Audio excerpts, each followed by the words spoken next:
Hello students, our today's topic is drainage system of India.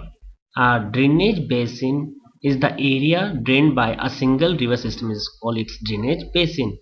India is very rich in rivers, so we can understand India's river system or its drainage systems by dividing its drainage system into two parts. First of all, we can divide it into two parts, like first is the north or south on the basis of north and south, and east rural rivers. The Himalayan rivers or the north rivers are perennial rivers, means these rivers the whole year, uh, these rivers provide water, while the peninsular rivers are not perennial rivers.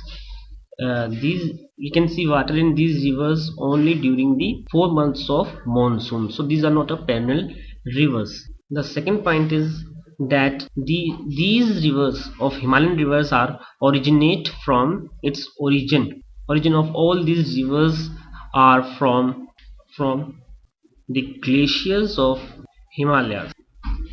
That's why these all rivers are the perennial rivers, while the peninsular rivers, they all are originate on the southern plateau. The Himalayan rivers, in Himalayan rivers, their catchment area is very large, a large catchment area, while the in the peninsular areas, their rivers catchment area is very small. The Himalayan rivers pass through gorge and carve deep valleys, while the peninsular rivers, they form small shallow valleys. The Himalayan rivers are young rivers, while the peninsular rivers have acquired maturity.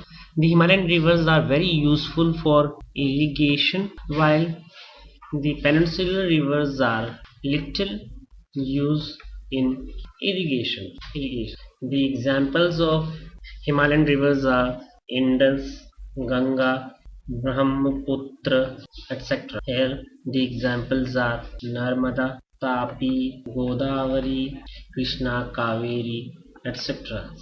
are the examples of these rivers. So let us understand the Indian river systems first on the basis of northern rivers and southern rivers. So let us first of all see the rivers of north. The north rivers, the first is the Indus river and its basins.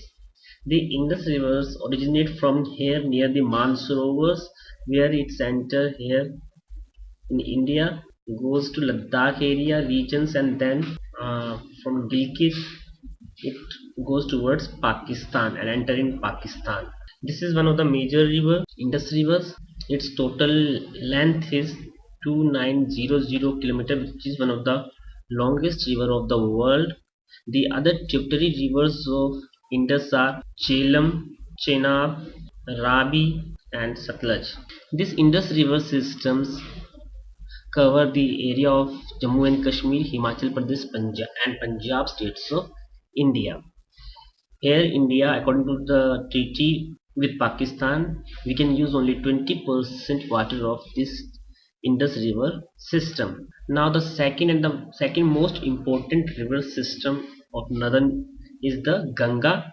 Ganga is originated from here in Gangotri, where it is called Bhagirathi, fed by Gangotri glacier, and near the Rishikesh, Devprayag, it is joined by the second river, which is the Alaknanda, and this is how Ganga is formed. Enter in Haridwar, goes towards these northern plains of India, enter in Bangladesh. One of the major rivers of India, Ganga, with its total length is 2500 kilometer. The total length, it forms plains, that is from Ambala, this Ambala region, to that is from here Ambala to Assam. The other rivers, other tributary rivers of Gangas are the one of the main rivers, that is the Yamuna river, joined Ganga at Allahabad. Chambal joined Yamuna, and then Yamuna joined Ganga. Son, Vaggar, Kosi, Gomti, Tista, Damodar, and Hooghly.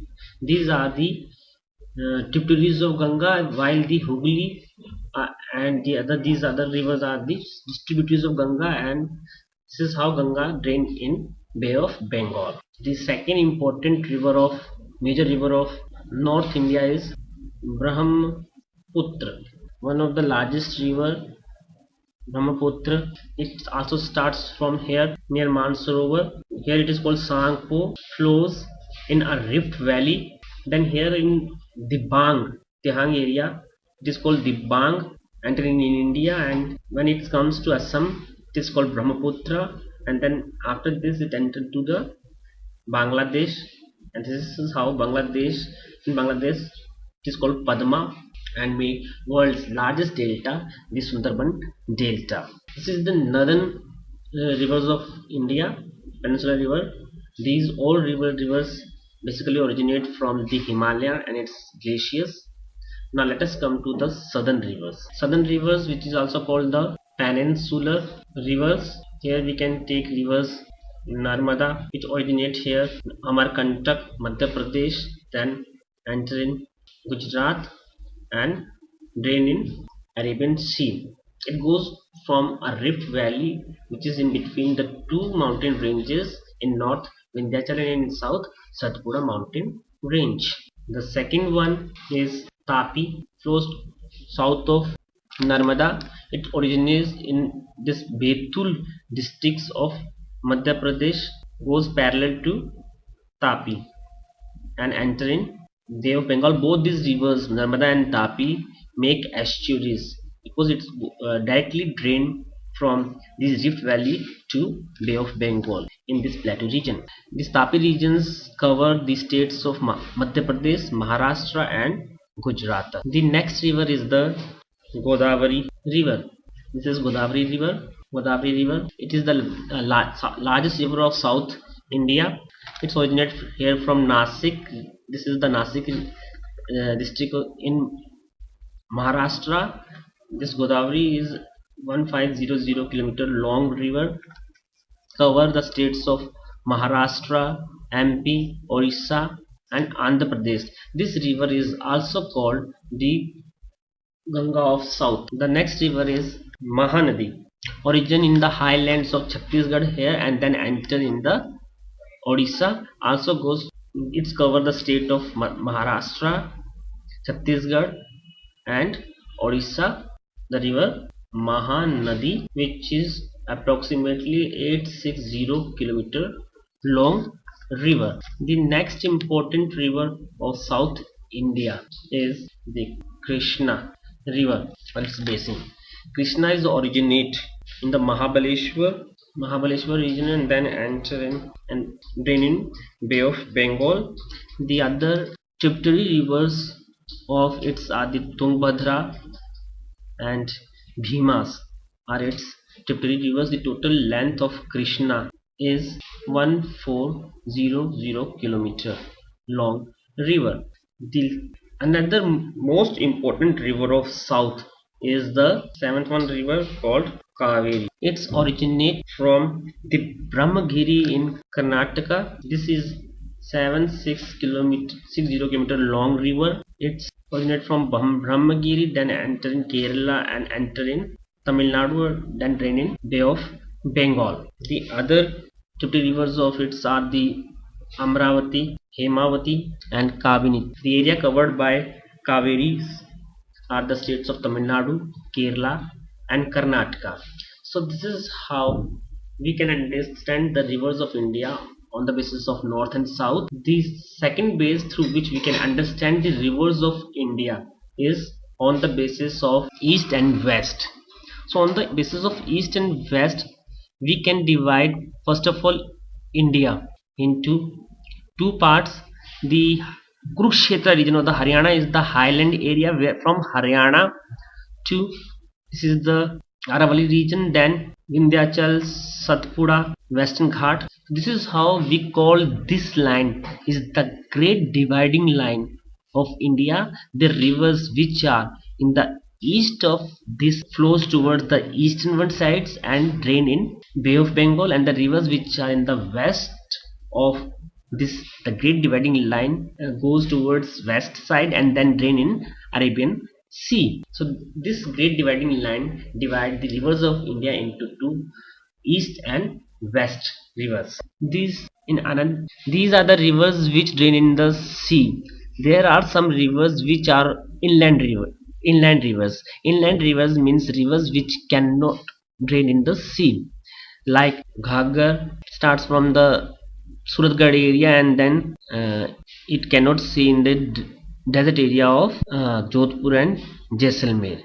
Similarly, Luni rivers and in the Kutch region. We can include Sabarmati also as an inland rivers. So this is how we can see the total pattern area of drainage system of India. So through this map we can see that our India is, we can see a dense network of great big rivers, their big tributary rivers and sub-tributary rivers which flows in the each and every parts of India. Now the next topic which comes is the lakes.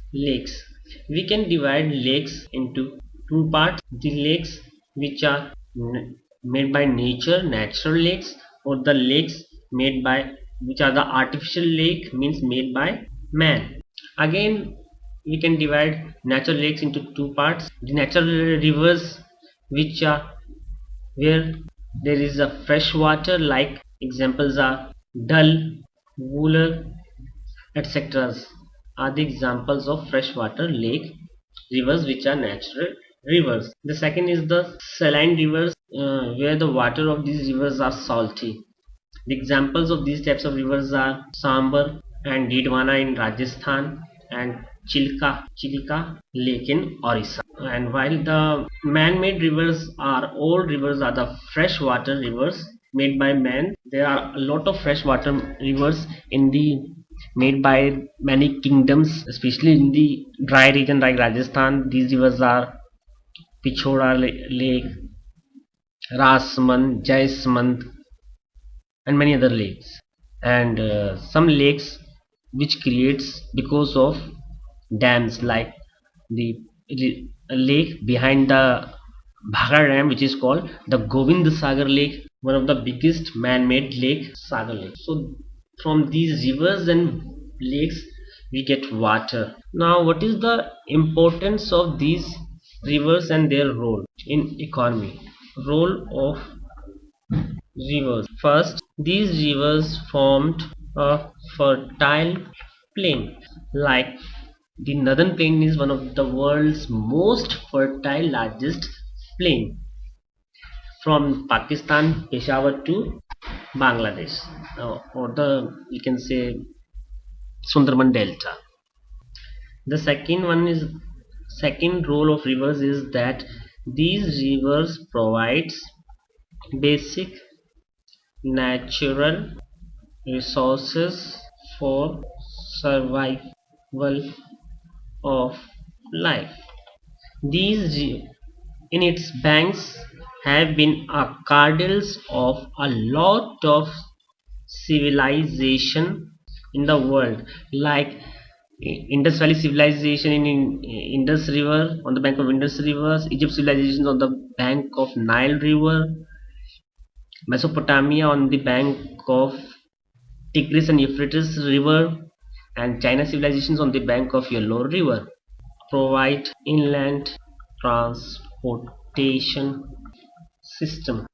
Here are some rivers, biggest river like Ganga, Brahmaputra river, where the streams can enter from its delta and goes till Guwahati and till Allahabad and Kanpur region.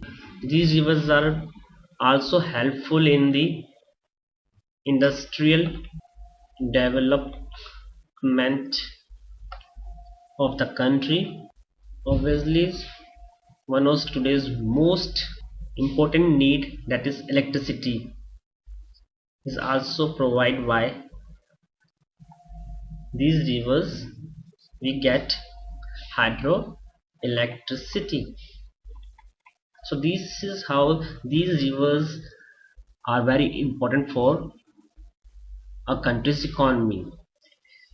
So we can say that rivers are very important for country's economy, and India is rich in its rivers drainage systems. The one and only thing is that we have to use it in a judicial manner, which is called the conservation of rivers, because we are able to use only less than 1% part of the fresh water. So we have to conserve it, do not pollute the rivers, and use it in a judicial manner. That's all for today's chapter. Thank you.